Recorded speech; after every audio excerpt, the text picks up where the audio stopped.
Good on, people. We are Tottenham TV here. Tottenham 1, Leeds 1 in a very frustrating day at the Tottenham Hotspur Stadium yesterday. And you know what? I said it just before we kicked off. I literally said it, you know. I just don't like what's going on here. Everyone's way too confident going into the game yesterday. Like, whenever that happens, you just know what's about to follow. You really do.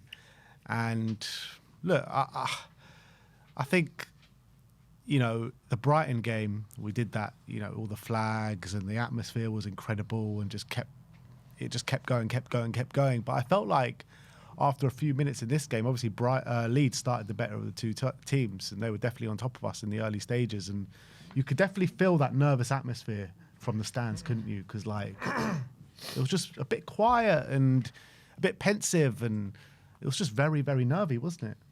Yeah, it was a nervous game. I think a lot on the line. We know we're getting close to the end, and we know that if we would have won this game, we would have had one foot back in the Premier League, I think, for next season. And I think that it definitely was nervous. I thought at the beginning of the game, obviously, it was a brilliant tifo, and I thought the crowd was loud. But as you say, once we settled into the game and Leeds were clearly not going to roll over for us, and we didn't maybe have the fast start like we did against Aston Villa.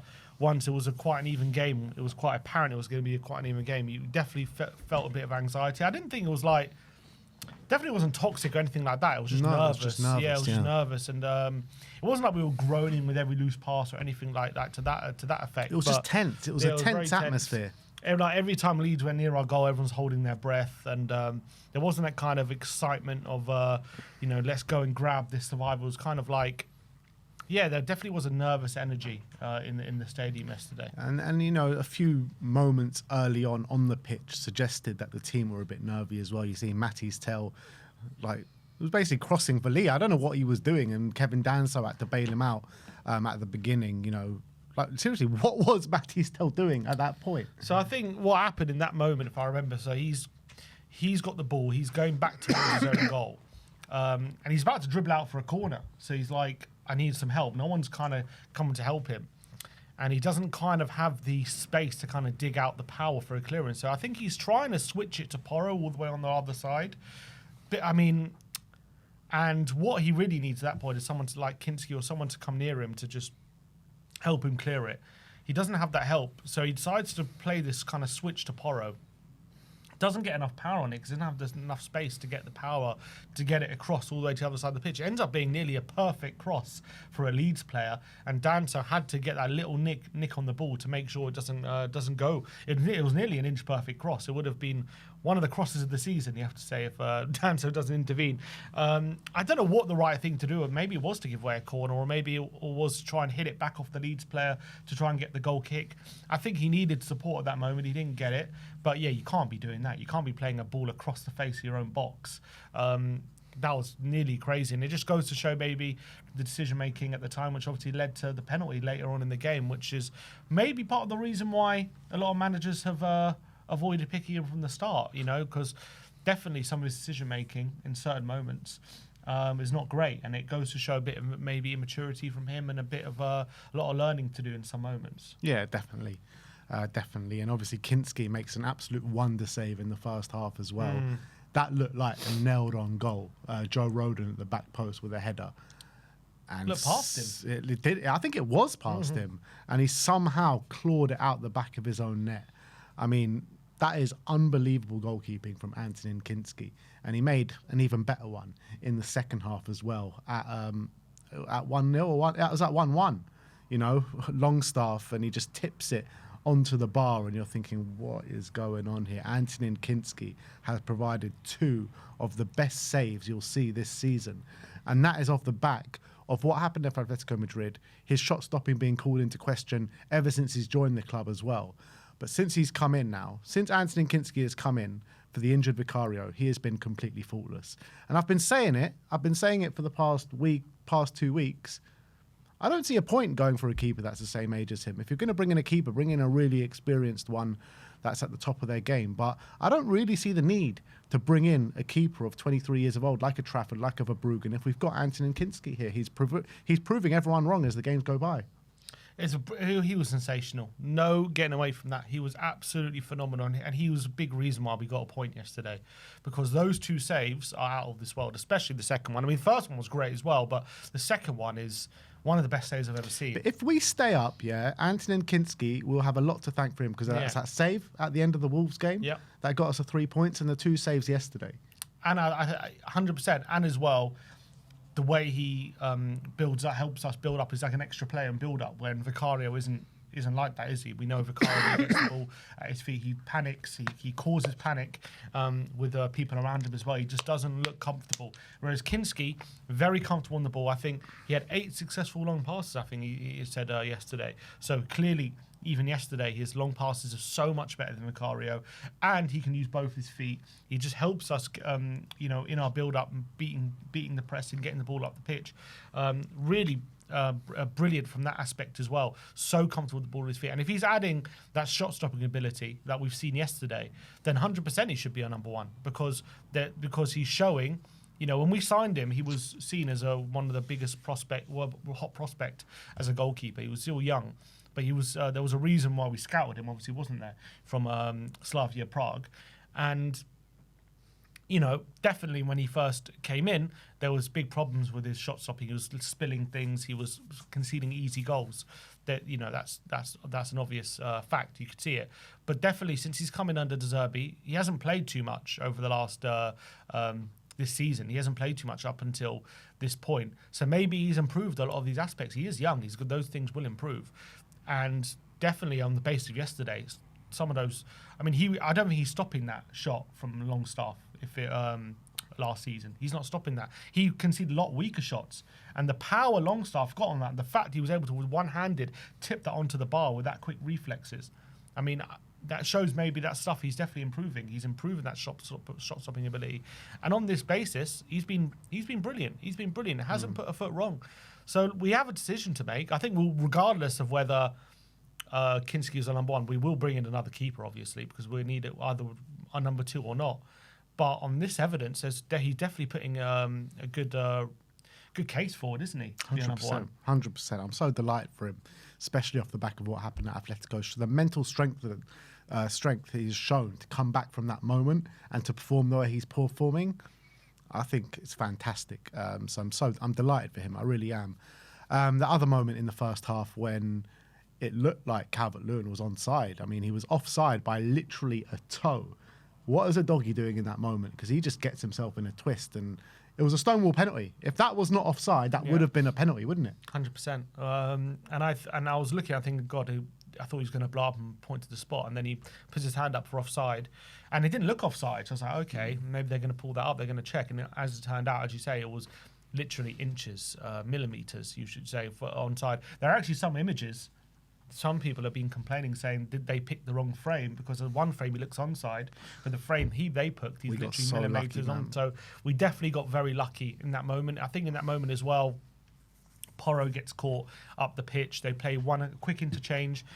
Calvert-Lewin gets the wrong side of Udogie. Udogie just get completely wrong-footed and ends up bringing him down. And definitely we got away with one because, literally millimeters, absolute millimeters. And if they pick a different frame, maybe we do concede a penalty in that moment. But I did think, by and large, in that first half, we came out fairly I know Leeds definitely were in the game, it was definitely even, but I did think we had a better side. Paulinho bundles his way into the box and he shoots over the bar. I think we had a couple of moments from corners. Bentancur has a header which nearly reaches Richarlison. We did have. I think we were more in control of the game in that first half. I think, apart from a couple of moments, as we said, that Calvert-Lewin moment and Rodon from a corner, I think by and large we did keep Leeds pretty quiet in that first half, and we were a little more likely to score, I would say. But I didn't think it was I didn't feel like at half time, we missed a big opportunity to not go and winning. I think 0-0 was, or 1-0 or something would have been fairly fair. But I think I would say I was fairly happy with the first half. We had the game under control, and it felt like we were the ones in the ascendancy, albeit it wasn't I wasn't completely comfortable, but I felt we were probably slightly the better team. Yeah, we're never going to be comfortable until we're ahead in the game. That's the reality because of the magnitude of it.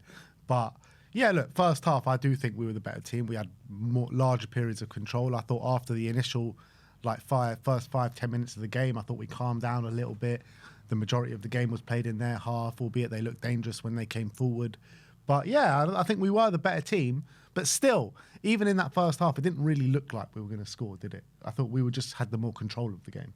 Yeah, I think in terms of real clear-cut chances, you're probably looking... I mean, Paulinho's one was a pretty good chance, to be honest, looking back at it, which he put over the bar. But apart from that, didn't create too many real clear openings. Against Villa, we looked much more creative. Moani was getting a lot more involved. I thought Tell was obviously trying things, but he looked a bit better than Moani, but still he wasn't doing too much. I thought he was committing his fullback a bit more than Moani was, and winning a few more corners and stuff like that. Richarlison was pressing really well. Off the ball, I think everyone was doing their job to a good standard. It was just on the ball. When we're looking for those quick interchanges, we weren't playing the football maybe we were against Villa. Villa, I think, were leaving a lot more space for us, whereas Leeds a lot more organised, and they were also off the ball a lot more intense than Villa were, because Villa were just completely off with that game. Yeah. And it showed because we came up against a team that were actually trying, and a team that are on form right now, and Leeds United, and it's definitely on paper the hardest game that we've had over the past, well, maybe even since De Zerbi has come in. I know the Brighton game, they were on probably better form, but I think Leeds actually gave us a better game than Brighton did on the day. And yeah, look, first half, the stats read 62% possession to Spurs, 0.82 expected goals, 10 shots, when they had 38% possession, 0.13 XG, and 3 shots in the first half. So it shows that we were dominant in that first half without really creating too many clear-cut chances. Second half comes around, and we needed a big start to that second half, and we got it. I mean, I don't think we played that well in the opening stages of that first half, but in the second half, but we got the goal, and it was worldy. We needed something magic to happen to break the deadlock, and something magic did happen through Matisse Tell. And the crowd was shouting, shoot, shoot, and he obliged. And as soon as the ball left his foot, we were sitting behind that goal. You could tell that was rifling straight into the top corner. What was so impressive about that goal was he had such little time to do what he did. So he takes his touch. It's pure instinct, isn't it? And he can't put the touch too far ahead of him because he'll get blocked by one of the leads, intercepted.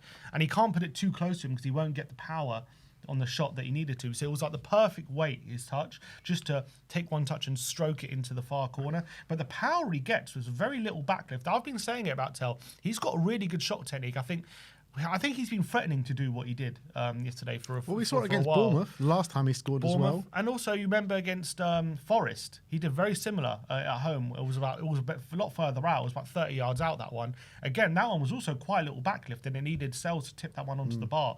So he has very good shot technique. We just haven't seen it enough in those positions. And as soon as the ball fell to him, he only had one thing in his mind, isn't it? I'm going to have one touch, and I'm just to wrap my foot around this and curl it into the top corner. And it's a beauty, absolute beauty of his strike. And that is what he's capable of. He's got a brilliant shooting technique. He gets a lot of power on them as well. And I think that's the quality he does have. I was so happy for him because he's come under a lot of criticism ever since he's come to the club, and I think there is a good player in there. I think he's had so many knockbacks this season alone as well. You know and I think under constant pressure from fans and stuff. I mean, there was a fan behind us, like just constantly the whole game saying, "Tell your rubbish, tell your shit, this and that." Every time we touched the ball, he was just on him. Obviously, I don't think Tell could hear him from where we were, but still, that's just a mentality of a lot of these fans towards him. Maybe because we spent 30 million on him and we expected more, but this guy's a young player. He's got a lot of potential, but he's still 20. We signed him at 19. He's 20, 21 now. He's still very young. He's got a lot of growing to do. But you could see with moments like that, the guy has quality. The guy is a lot better than people give him credit for. And I think he's going to be a good player down in the future. He's just got a lot of refining to do. He's still very raw. Some of the decision-making, which obviously was evident in this game, still got to work on that. But he's confident and he's got quality. And I think let him develop, a good way. And let him develop under De Zerbi, especially. I think he's going to turn into a very good player. Yeah, I do agree. Can see that. I do agree. But yeah, you're 100% right. He's very raw and has a lot of refining to do, and he needs to brush up his decision making in a lot of moments in games. And yesterday was just basically highlighted that to the max, didn't it? Because you saw the best and the worst from Matty's Tell yesterday. Obviously, the goal being the best and the worst being in the first half, what we spoke about, that moment of him crossing it in our own box. And the second one, the penalty that we gave away. And just before the penalty, which we'll get into in a second, that was the period where we had to go and kill off that game. When we scored the first goal, the next 20 minutes, I think we were dominant for about 10, 15 minutes after we scored. We had chances. There was that moment. Muani, pretty much the only good thing he did in the game was get it to the byline, cut it back, well, not to the byline, but get it into the box, cuts it back to Richarlison, and Richarlison should be doing a lot better. And, Richie, God, bless his soul, Richie, he tries so hard. He really does, but he does lack in quality a lot of times. There was one moment in the first half he gets fed through and he takes a heavy touch where he could have created a good chance for himself. Slow, didn't he, in that moment? Really slow. So like Roden caught up with him. He was ahead of him, and he just couldn't get away from him. But it was a good ball to get him in that moment, and he just takes a completely heavy touch. And then that moment where we're 1-0 up, go and kill that game in that moment, and we go and win that game, in my opinion. And he just fluffs his lines completely. And this is what I was talking about yesterday in terms of the lack of quality on a consistent basis that we have up top. Like, Richarlison's our top goal scorer this season. We know he can put it in the back of the net, but he can't do it on a consistent basis. He's like a one in I don't even know, 6 shots, 7 shots he'll score. I don't know the actual stats, but that's just what I've got in my head. And he had to do better with what he had yesterday, because those were 2 key moments in the game yesterday. And it's just such a shame, because we had the opportunity to kill that game off after going 1-0 up. We looked not rampant. We looked a lot better than we looked like confidence was starting to like seep through the team. And then the penalty decision happens, and then it got completely knocked out of us. Yeah, I agree with you. I think that period is crucial. You get that second goal while we're on the top of them, while we got our foot on their necks, get that second goal, and I think that is all 3 points there, right there. And to be fair, looking back at that chance, I think Muani doesn't help him. I don't think it's a very good ball. It's like a lot of power, and as well, it's a bit off the ground, so it makes it a lot harder for Rishi to finish it. But Rishi's finish is wild, and it's just nowhere near the target. And he would be feeling, he's finished similar chances before like that, Rishi. That's not like a chance where he would say he'd have no chance with. So yes, Muani made it difficult for him, but he's got to be doing a lot better with that. And then it was at that moment, I remember I turned to you, I think it was just before we gave the penalty away, I was saying, we're getting tired here. I think we need changes. The problem with what we have at the moment is we don't have attacking changes, really. Obviously, Madison came on, which we'll talk about, but we don't really have wingers to come on to replace Tellen and Muani. We don't have a striker to come on to replace Richarlison, and they're the ones at the forefront of the pressing. So when they start to tire, when they start to hold off a bit on their pressing, it allows Leeds to get the ball up the pitch a lot more and a lot quicker, and with a lot more accuracy. And that was a big problem. And I was saying this before the game, if we're not winning by the 70th, 65th, 70th minute, then that's a big problem, because we don't really have the players to change it, and we're going to start to tire. And obviously we were winning, thankfully, so we had something to hang on to, but we were starting to tire at that point. And obviously we gave away the penalty. When at that point as well, I thought Leeds were starting to put a little bit of pressure on us. We then obviously gave away the penalty. Stupid. I think Tell, after that goal, he's just like, so obviously pumped full of adrenaline. Yeah, he's pumped full of adrenaline. He's pumped full of confidence. He's thinking, I can do anything, and that anything included doing a bicycle kick in his own box. And you should never ever do a bicycle kick in your own box. Like, I don't understand. It's just nothing you should ever do, because that's what the risk you're running. Because if he goes up for a header and he loses that, it's just a clash of heads. He doesn't give a penalty. But because he goes for an overhead kick, and you're never going to be able to you're never going to be jumped properly like that higher with an overhead kick than a header. I mean, it's just a brainless moment. If he sees Ampadu's about to come in and challenge for the header, going for an overhead kick, you couldn't do anything more brainless than that. I think obviously he's not aware of Ampadu, but he should be. And I think Ampadu's very clever. He realizes, if I win this header, it's a penalty, because Tell's already made the decision. He knew what he was doing. Obviously, he took one for the team, Ampadu, but he read it. He read exactly what was about to happen. And as soon as I couldn't believe, by the way, the referee didn't see that on the pitch. I think we could all see it in the stadium. That was a clear penalty. I think we all squinted at that moment. That, oh, that's surely at a penalty. I was shocked the referee didn't blow it and blow up for a penalty at the time. For some reason, he had to go to the screen to give it. But yeah, I think Tell, he was just so, as you say, pumped up at that moment, and that probably in a weird way went against him. And he'll learn from it. Obviously, I'm sure he'll be eating him up inside the fact that he gave away that penalty. But after that moment, and obviously it was a great penalty by Calvert-Lewin, but after that, we really started to panic. You could see that the control had gone, the passing had gone. All of a sudden, you know, the ball was every time the ball went near, like Paulinho and Danso and those players, they were just punting it forward. They weren't really interested in like being calm and composed and keeping the ball on the ground and passing it in little interchanges in midfield. Obviously, Bentancur going off probably didn't help us as well, because he's the only player who is very good at doing that for us. And him going off, we brought Bergvall on, and that probably led to even a bit more chaos, because he's a bit of a chaotic player. The thing is with Bentancur, I felt like he was really influential in that first half when we were really suffocating them at times. Second half, I think he kind of got tired pretty early on in that second half. Yeah, I'm not saying taking him off was the wrong decision, but I'm saying it didn't help that control element. Yeah. Maybe Basuma coming on instead of Bergvall might have been a better call, because he's the only other one who can, you know, give us a little bit of control. I felt like he was trying different combinations in midfield to try and get that control back. Obviously, he brought Maddison on, which did help a bit, but he went to, I think he started off with Paulinho and Bergvall on the pivot. Then he moved to then he put Gallagher back there when he brought Maddison on, and he put Bergvall to the left.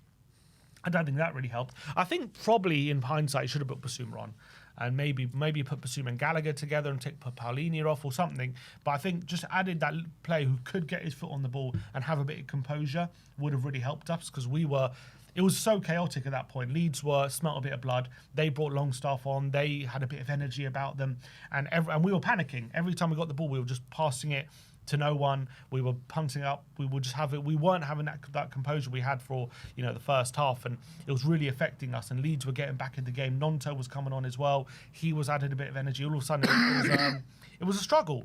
I think it did change a bit when Maddison came on, and then they announced 13 minutes added on time. Then we added that little bit extra moments of composure to get our foot on the ball and get a bit of control. But then it became a bit of a, you know, it toed and froed a bit. We had a bit elements of control. Then Leeds had moments where they looked like they could score as well. They had that Longstaff chance in that moment. You know, I think it was the second or third minute of stoppage time. Longstaff, you know, has that shot, and Kinsky has to make a worldie. So like, we could have easily lost that game in the second half. We really could. But we did pen them in for the last like 5 minutes, didn't we? Yeah. And I think Maddison was a big part of that. Like, I was saying yesterday, like Maddison is the only one that looks like that he has any composure on the pitch. Everyone was just getting the ball and getting rid of it as soon as possible. And Maddison was trying to calm things down, was trying to show a bit of quality, was trying to show a bit of calm. But I guess it just wasn't enough, was it? He was the only one who looked like he wanted the ball. Yeah. There was a moment where Danso, he had a couple of times already before this had like panicked and just gone long. And there was a period where he was on the ball and he was like panicking. What should I do? What should I do? And Maddison just comes right next to him in the centre circle and like literally just give me the ball. Like he doesn't want to even like just give me a 2-yard pass. And actually, he didn't at that time, but I think the next time he did. But at that point, like Maddison was like the only one who actually literally give me the ball. Like I want the ball right now. Everyone seemed scared. Everyone seemed like they didn't even want it. They just wanted to punt along and not make any mistakes. Maddison was the only one was like asking for it. I want the ball. I'm gonna get this team ticking again. And when he did pick up the ball, that was the only moment we seemed like players all of a sudden were calming down a bit. Let's move into let's remember where we should be in position. Let's remember what we've been coached to do positionally. And all of a sudden, we did start to get the ball a bit forward. He was linking our forward moments quite well with Gallagher down the left-hand side. He was winning some corners and stuff. And look, I don't think he was at his best, obviously, Maddison. I don't think he was at his freshest by any stretch. I think he's got a long way to go before we see him at his absolute best. But even him at whatever percent he was, 70% or whatever, he was still so much calmer than any of our other players that we have, and that in itself just made a difference. And it is a bit of a worrying sign going into these last two games, because when the pressure was really on us, a lot of these players just looked a bit erratic and a bit too nervy, and it took for a guy who'd been out for a year with an ACL to come on and show a bit of composure, you know. So it is a bit worrying going into these last two games, which we'll get into in a minute, but a big talking point of the game has been when Maddison goes down through a challenge. Who was the challenge by? It was Nemecha. Look, at that moment in time, I thought it was a penalty. After I saw it back, I think he does get a bit of the ball, albeit a slight bit of the ball. But it has brought up a big conversation throughout the world of football. Was it a penalty? Wasn't it a penalty? I kind of side with it was the right decision, to be honest, as much as it's hard to take. I do think he gets a touch of the ball. Do you think, though, if the ref points to the spot, do you think he's overturning it? That's what I was going to say. I think it's correct for VAR not to intervene because I don't think it's a clear and obvious error. However, I think the referee should have pointed to the spot. I think it was a penalty. I know he gets a slight touch, but that doesn't negate for me that he also brings him down. And I think Maddison is going to get there before the ball goes off if Nemecha doesn't bring him down. So I think if the ref points to the spot, I don't think they overturn it. I think that would have been a penalty, and I think I wouldn't have been the wrong decision. I think that would have. I think it was a penalty. I don't think it was a VAR intervention though. I don't want to see VAR getting involved. I bet in you those wanted decisions. to see it last night. Of course I do. I think in general, I don't want to see VAR get involved in those things because it's just too close to call. It's a bit for 50-50. But of course, you know, we haven't had a penalty all season. I think that's the big frustration for us is like any 50-50 inside the box has not gone our way.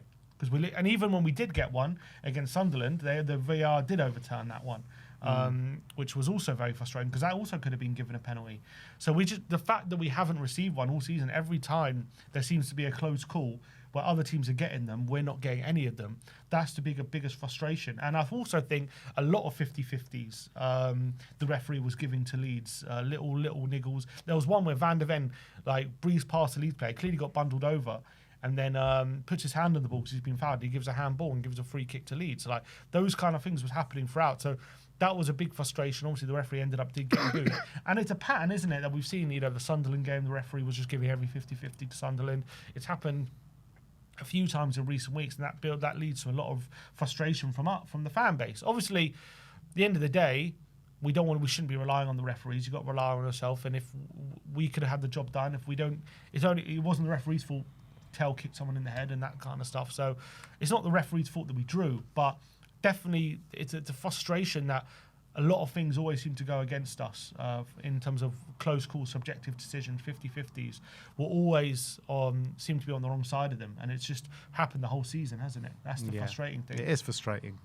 It really is. And like you say, time and time again. And when you're looking down the road, it seems like it's the opposite situation for Arsenal where they're getting all the 50-50s and they're getting all the decisions. And Gabriel can headbutt someone where he should be out for these 3 games. And you know what I mean? He's not. So it's frustrating when you're watching one scenario play out and seeing our scenario play out, and it's just the polar opposites in terms of the way the refs are reffing the games. But look, at the end of the day, if we go down, we don't have the refs to blame. We've only got ourselves to blame. So we can't hide behind these refereeing decisions because the reality is we haven't been good enough. So, I mean, it's frustrating, but it's nothing more than frustrating. It's not like they're losing us games, in my opinion. Yeah. Yeah, essentially. I think they're definitely giving us bad decisions, but not too. I can't remember too many times. Well, there's some games maybe you could argue it, but I think at the end of the day, yeah, we're to blame for where we are, not necessarily the referees. But it's just every week it seems to be another subjective decision. Every time it's subjective, it seems to go against us. That's the frustrating thing. It's very frustrating, and it's like it seems to be happening week in, week out.